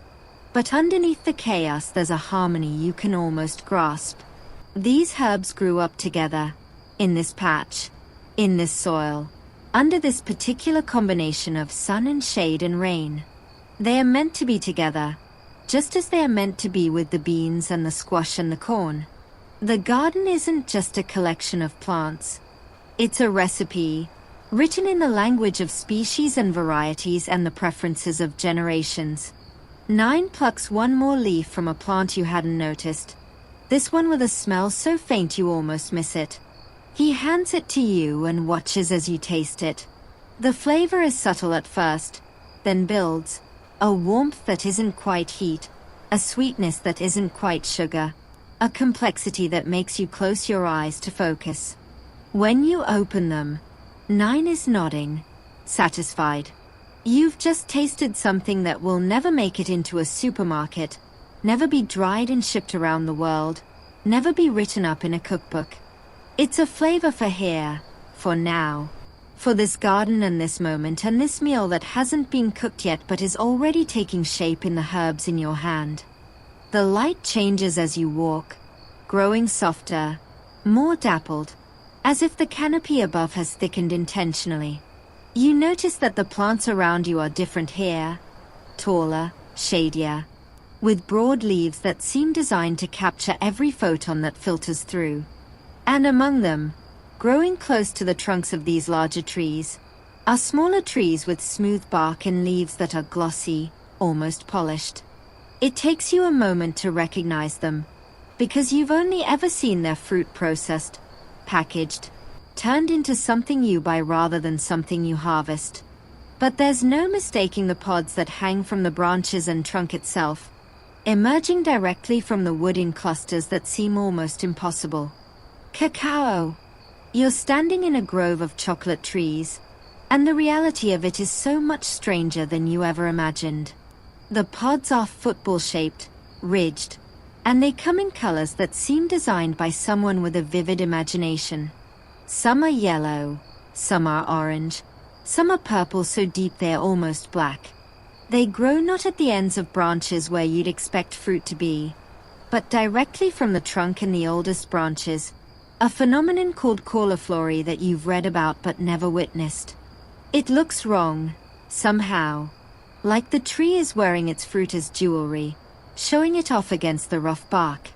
9 approaches one of the trees and runs his hand along a pod, testing its firmness, its readiness. This one isn't ready yet, he seems to decide, and moves on to another. When he finds one that meets his standards, he doesn't pick it immediately. Instead, he examines the tree as a whole, looking at the other pods, the condition of the leaves, the presence of any pests or diseases. Only then does he twist the pod gently, severing the stem that attaches it to the trunk, and catch it as it falls. He holds it out to you, and you take it, surprised by its weight. It's denser than it looks, solid, and when you shake it gently, you can hear the seeds rattling inside. This single pod contains maybe 30 or 40 beans, and those beans, once fermented and dried and roasted and ground, will become something that the Maya value above almost anything else. But cacao isn't just food. It's currency, medicine, ritual object, mark of status, gift between rulers, offering to gods. 9 handles the pod with a reverence that you haven't seen before, even when dealing with the corn that gives life. This is different. This is special. He speaks to the tree softly in his own language, words you don't understand but whose meaning is clear. Thank you. Please keep giving. We honor you. You realize that for the Maya, cacao isn't just another crop. It's a bridge between worlds, a substance that connects the human to the divine, the everyday to the sacred. You look around the grove and notice that the cacao trees aren't growing alone. They are shaded by larger trees, some of which you recognize, the Ramon from earlier, a few sabers, others you can't name. These are Mada cacao, mother of cacao, planted specifically to provide the filtered light that cacao needs to thrive. In the open sun, cacao would struggle, its leaves burning, its pods failing to develop. But here, in the dappled shade of its guardians, it flourishes. The relationship is so intimate, so carefully managed, that you can't tell where the garden ends and the forest begins. That's the point. You realize. This grove has been cultivated for so long that it looks natural, inevitable, as if cacao has always grown here beneath the shade of taller trees. 9 sets the pod down carefully and kneels beside it. With his obsidian knife, he splits it open along one of its natural ridges, and the interior is revealed. The beans are clustered in a white, pulpy mass that looks nothing like the chocolate you know. They are pale, almost translucent, surrounded by a sweet, tangy flesh that 9 scoops out with his finger and offers to you. You taste it, and it's nothing like chocolate. It's bright, citrusy, almost like a lychee crossed with a lemon, with a slippery texture that slides over your tongue. The beans themselves are bitter, astringent, completely unappetizing at this stage. But you know what they'll become. You know that these ugly, bitter seeds, after weeks of fermentation and drying and roasting, will transform into something that entire civilizations have fought over. Historians still argue about the precise origins of cacao domestication, but by the 9th century, the Maya have been cultivating it for centuries. They've developed varieties with different flavor profiles, different resistance to disease, different adaptations to local conditions. They've learned that cacao grown in one valley tastes different from cacao grown in another, and they value those differences, trading beans across regions to create blends that no single grove could produce. And they've woven cacao into their mythology, their cosmology, their understanding of how the world works. The cacao tree, they believe, was discovered by the gods and given to humans as a gift. To consume cacao is to participate in that gift, to connect with the divine with every sip. You watch as 9 carefully removes the beans from the pod, setting them on a large leaf to begin the process of fermentation. They'll sit here, covered by another leaf, for several days, the heat of their own decomposition breaking down the pulpy coating and beginning the chemical transformations that will eventually produce chocolate. Then they'll be spread in the sun to dry, then stored, then traded, then finally prepared for drinking. Because the Maya don't eat chocolate, they drink it, mixed with water or maize, spiced with chili and vanilla and other flavorings, frothed by pouring it from one vessel to another until it develops a thick, desirable foam. It's bitter, complex, nothing like the sweet hot chocolate you grew up with. It's an acquired taste, and the Maya acquire it young. You touch one of the beans, still slick with pulp, and imagine its journey. From this grove to a market, from that market to a city, from that city to a palace where a lord will sip it from a painted cup while discussing affairs of state, or to a farmer's hut where a family will share a small batch on a feast day, grateful for the richness it brings to their lives, or to a ceremonial ground where priests will offer it to the gods, pouring it onto the earth as a libation, returning some of what the gods have given. This small bean, barely an inch long, carries all of that potential within it. 9 stands and gestures for you to follow. There are other trees to check, other pods to assess, other harvests to consider. But you linger for a moment, trying to absorb the reality of where you are. A chocolate grove, in a forest garden, in the 9th century. The air is thick with the smell of damp earth and fermenting fruit and something else, something floral that you can't place. The light filters down in golden shafts, illuminating the pods that hang from the trunks like offerings. And somewhere in the distance, a bird calls, and another answers, and the garden settles into its afternoon rhythm. You pick up one of the empty cacao pods, its shell already beginning to dry, and tuck it into your bag next to the gourd. 2 vegetables, neither of them food in the usual sense, both of them essential to understanding this place. You step over a fallen log and almost miss what's right in front of you. It's a plant, but barely, low to the ground, with narrow leaves that look like grass that's decided to be something more. If you weren't paying attention, you'd walk right past it, dismiss it as just another bit of green in a world overflowing with green. But 9 has stopped, and he's kneeling beside it, and his hands are working their way into the soil with the same careful attention he's shown everywhere else. So you kneel too, and you watch, and you wait. What emerges from the earth looks nothing like the plant above ground. It's a cluster of tubers, each about the size of your thumb, covered in papery brown skin that flakes off when rubbed. They are shaped like little cigars, tapered at both ends. And when 9 hands you one, you're surprised by how heavy it is for its size. Dense, solid, packed with something that feels like potential energy. This is arrowroot, though the Maya have their own name for it.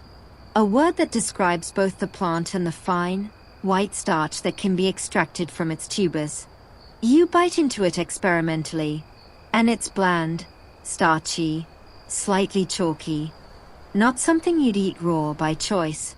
But 9 shakes his head and makes a cooking gesture. And you understand. This is food. But it's food that requires work.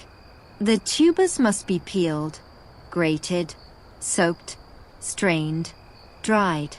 What emerges is a powder finer than corn flour, lighter than wheat flour, a starch so pure that it was once used to stiffen the ruffs of European nobility. But here, in the 9th century garden, it's something simpler, a way to stretch other foods, to thicken stews, to make flatbreads that are crisp and delicate and completely unlike anything made from maize. 9 moves on to another plant nearby, this one with leaves that are broader, more substantial. He digs carefully, and what comes up is a cluster of tubers that look almost like fat caterpillars, segmented and knobby and strange. These are luren, which you encountered briefly among the roots, but here they are growing in a different part of the garden, in soil that's wetter, shadier. The tubers are crisp, almost crunchy when raw, with a flavor that reminds you of water chestnuts crossed with new potatoes. 9 offers you one, and this time you don't hesitate. You bite into it, and it crunches, releasing a mild, nutty sweetness that makes you reach for another. He lets you have it, because there are plenty, because they'll learn and spread on their own, because this part of the garden is all about abundance that goes unnoticed. You look around and suddenly see them everywhere. The forgotten roots, the tubers that never made it onto the world's dinner tables. There's one with leaves like small elephant ears, and beneath it, you now know, are corms that can be boiled or roasted. There's another with delicate, fern-like foliage, hiding tubers that taste like a cross between parsley and carrots. There's a third that looks like an ornamental plant you'd buy at a garden center, but its roots, when dug, are edible and nutritious and completely unknown outside this forest. These are the plants that don't travel well, that don't store well, that don't fit into the global food system. But they've kept generations of Maya children fed through lean times, through droughts and floods and the 1,000 small disasters that can befall a harvest. Historians still argue about the full diversity of root crops in the ancient Maya world, largely because they leave so little trace. Tubers rot. They don't preserve in archaeological sites unless conditions are exceptional. The only evidence is indirect. The plants that survived in use after contact, the ones mentioned in early colonial records, the ones that persist in Maya gardens today. And even then, the picture is incomplete. How many species were lost? How many varieties disappeared when fields were converted to pasture, when forests were cleared, when people were forced to abandon their traditional lands? You're looking at a fragment of what once was, a remnant of our agricultural system that was richer and more complex than anyone fully understands.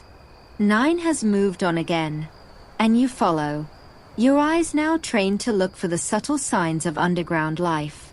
You spot a plant with leaves that are slightly purple on the undersides, and you point to it questioningly. 9 nods and digs, and what emerges is a tuber that's purple as well, vivid and unexpected, like something from a dream. He hands it to you, and you hold it in your palm, marveling at its color. This, too, is food. This, 2. Has been cultivated here for centuries, selected for its flavor, its yield, its resistance to pests. And yet it has no name in English, no place in the global seed banks, no future beyond this garden and others like it. You tuck the purple tuber into your bag next to the gourd and the cacao pod, feeling like you're collecting evidence of a world that's about to disappear. But that's not quite right, is it? This world won't disappear. Not entirely. It will change, adapt, absorb new plants from other continents while holding on to its own. The potatoes and tomatoes that will arrive from South America will find a place here, as will the wheat and onions that will come from Europe. But the arrowroot and lauren, the purple tubers and the forgotten roots, they'll persist too, in gardens like this one, tended by people who remember what their grandmothers taught them about what grows beneath the ground. 9 leads you to a patch of plants that you recognize immediately, though you haven't seen them in this context before. It's sweet potato, the same you encountered earlier, but here it's growing in a different part of the garden, interplanted with things you don't recognize. He digs one up, and it's larger than the earlier ones, fully mature, ready to eat. He brushes the soil off and hands it to you, gesturing that you can eat it now if you want. You do, biting into the raw flesh, and it's sweet and crisp and somehow more satisfying than anything you've tasted all day. This, at least, is familiar. This, at least, has made its way into the wider world. But even here, there are differences. The skin is purple, the flesh is orange. The flavor is more complex than any sweet potato you've bought in a store. This is the original, the ancestor, the plant that started it all. The light is beginning to fade now, the shadows growing longer, and you realize you've spent more time among the forgotten roots than you intended. But 9 doesn't seem to mind. He's still digging, still harvesting, still showing you things that most visitors would never see. He pulls up another tuber, this one small and white and almost translucent, and he holds it out to you like a gift. You take it, and you know you'll never remember its name, never be able to identify it again, never find it in any book or database. But for this moment, it's yours. A vegetable from a 9th-century garden, hidden beneath the soil, waiting to be found by someone who was paying attention. You stop walking because the path ahead is blocked by something that shouldn't be here. It's a cactus, but not the kind you're used to. Not the tall, spiky sentinels of deserts and westerns. This one is flat, sprawling, its petals overlapping like clumsy green pancakes stacked by someone with no sense of proportion. And growing from the edges of those petals, like afterthoughts, are fruits in shades of red and purple and gold. You've walked through forest, through clearing, through shaded groves and sunny patches, but you didn't expect to find a piece of the desert here in the middle of the Maya garden. Yet here it is, and 9 is already approaching it with the careful respect of someone who knows that cacti, no matter how friendly they look, have their own ideas about personal space. The nopal cactus, though you don't know that word yet, is a study in contradictions. Those flat paddles, called cladodes, though you'll learn that later, are covered in 2 kinds of spines.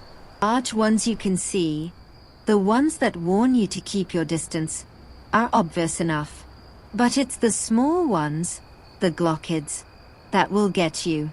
They are nearly invisible, hair-fine, and they detach at the slightest touch, embedding themselves in your skin with a persistence that will have you tweezing for hours.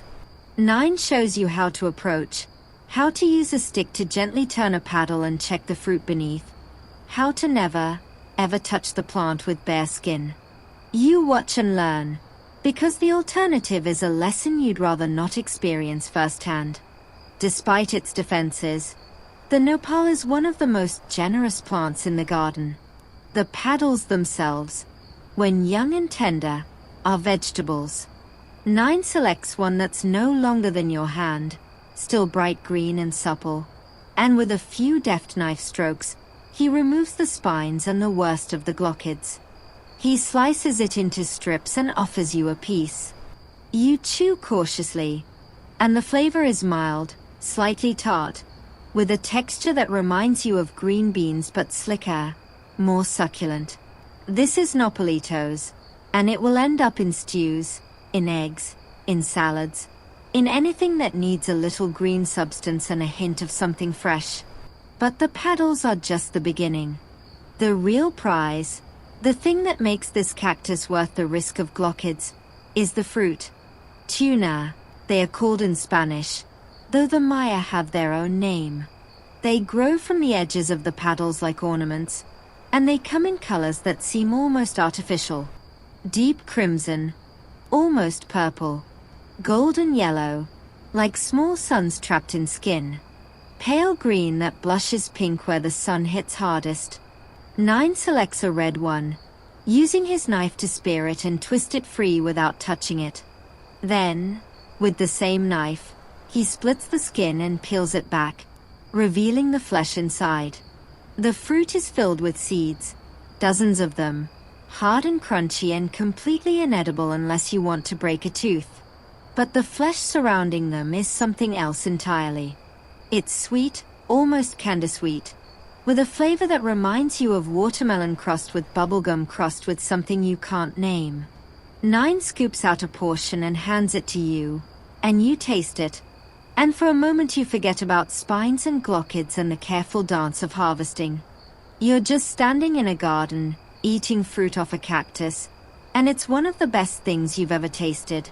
The nopal doesn't stop at food, of course. Nothing in this garden does only one thing.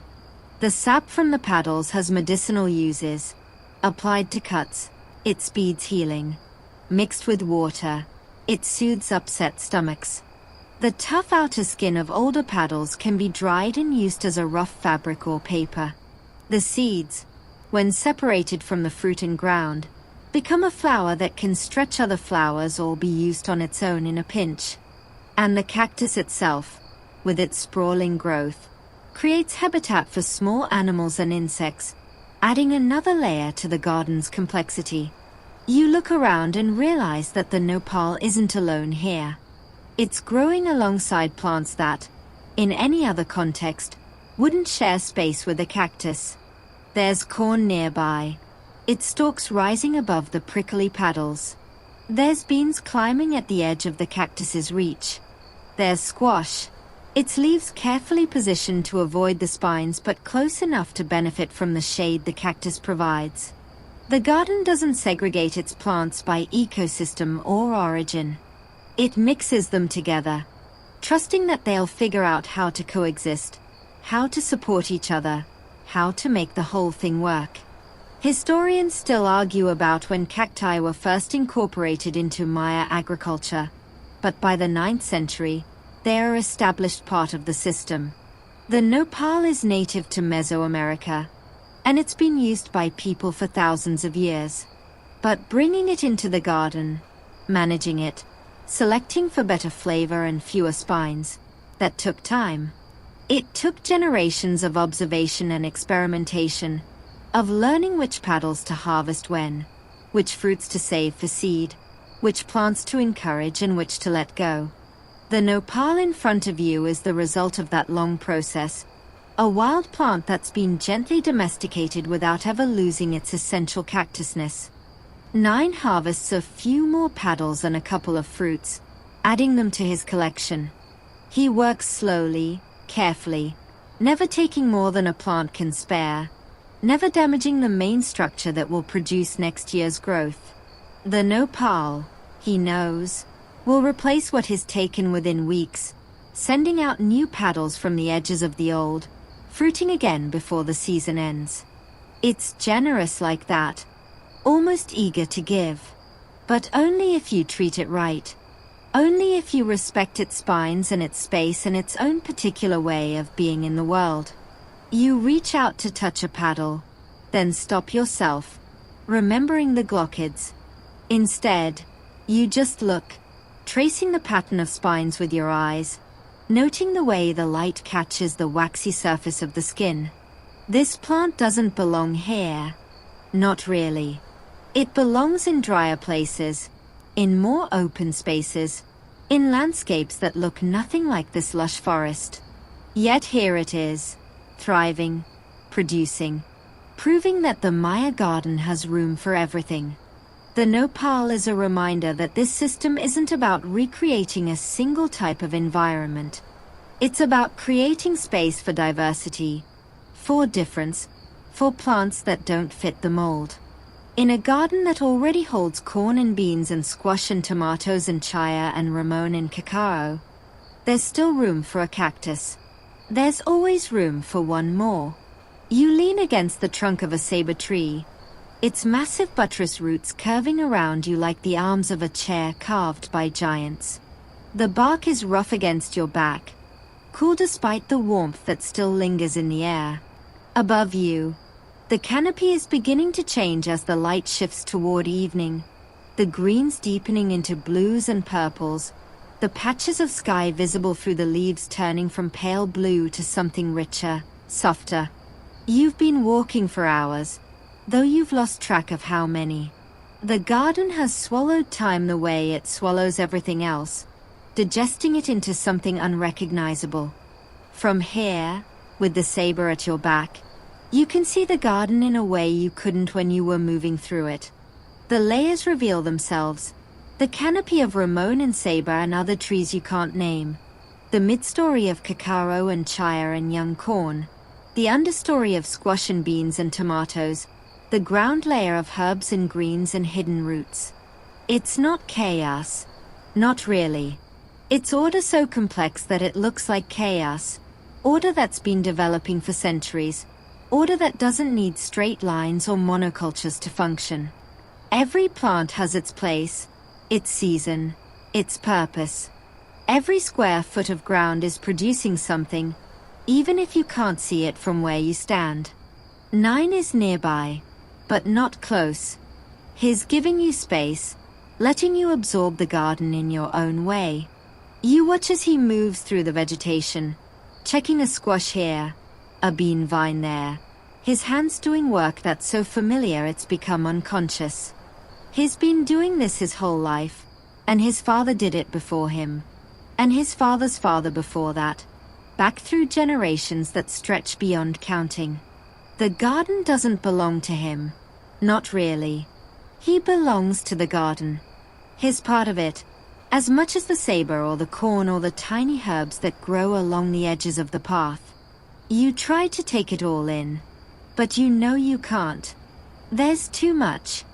Every plant you've seen today, the corn in its many colors, the beans with their hidden nitrogen, the squash sprawling across the ground, the sweet potatoes and jicama and manioc waiting beneath the soil, the chaya and quilites and endless greens, the tomatoes small and yellow and nothing like what you know, the chilies burning quietly on their bushes, the ramon dropping its pods from the canopy, the gourds waiting to become bowls and rattles, the herbs whose names you've already forgotten, the cacao pods hanging from trunks like offerings, the arrowroot and lurin and purple tubers hidden in the earth, the nopal cactus with its petals and fruits.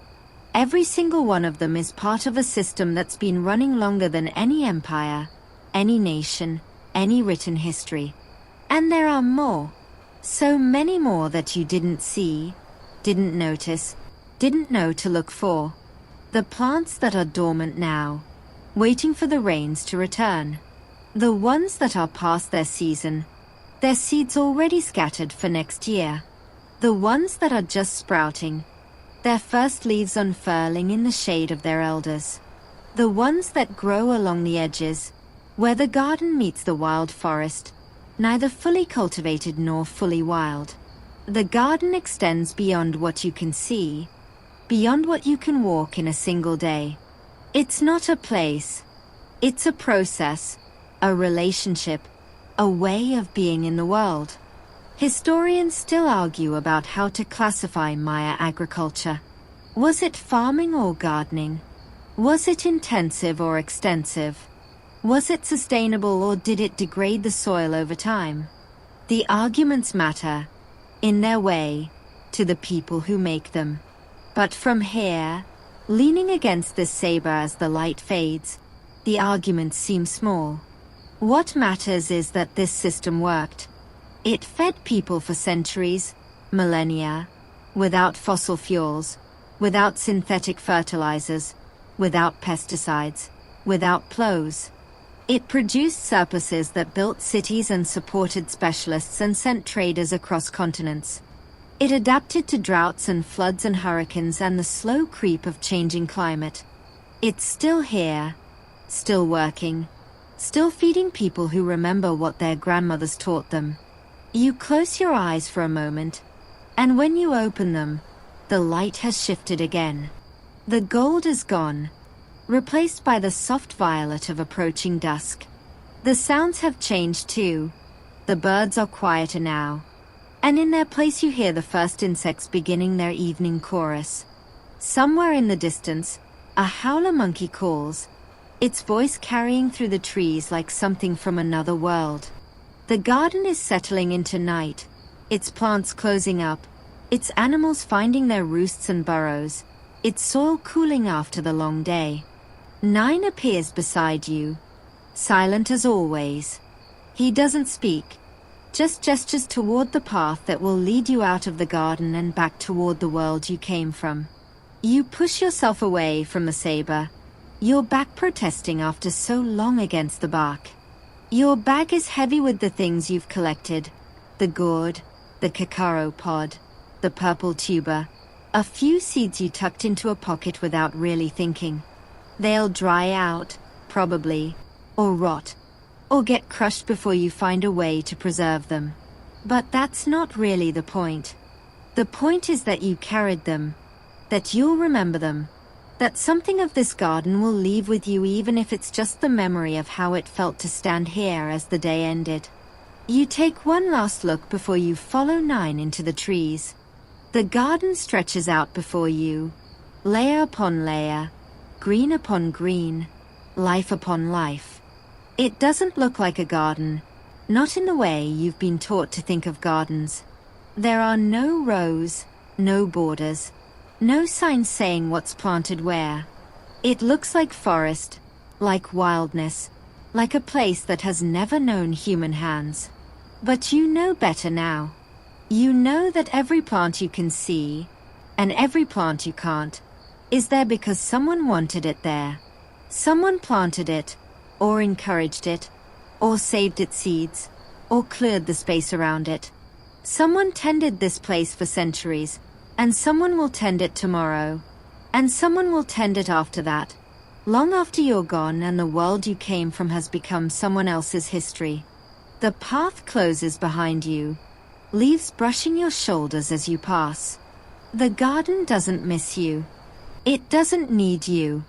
It was here before you came and it will be here after you leave, growing and changing and feeding the people who know how to ask it for food. You're just a visitor, a witness, someone who got to see something most people will never know exists. And as the light continues to fade and the sounds of the forest grow around you, you realize that's enough. That's more than enough. You step out of the garden and into the evening, carrying it with you whether you know it or not. As the last light filters through the saber leaves and the garden settles into its evening rhythm, you feel the days walking in your bones, the weight of all you've seen pressing gently against your eyelids. The plants you've met today will go on growing without you, their roots reaching deeper into the soil, their leaves turning toward tomorrow's sun, their fruits ripening for harvests you won't see. The knowledge you've gathered here, in this one long day, is just a fragment of what the Maya carry with them always. A fragment, but enough. Enough to change how you see a garden. Enough to make you wonder what else you've been walking past without knowing. Enough to carry into your dreams as the world grows soft and quiet around you. So let your eyes close now. Let the garden fade into the gentle dark. Let yourself rest. The corn will still be there in the morning, and the beans, and the squash, and all the hidden roots beneath the soil, waiting for the sun to return.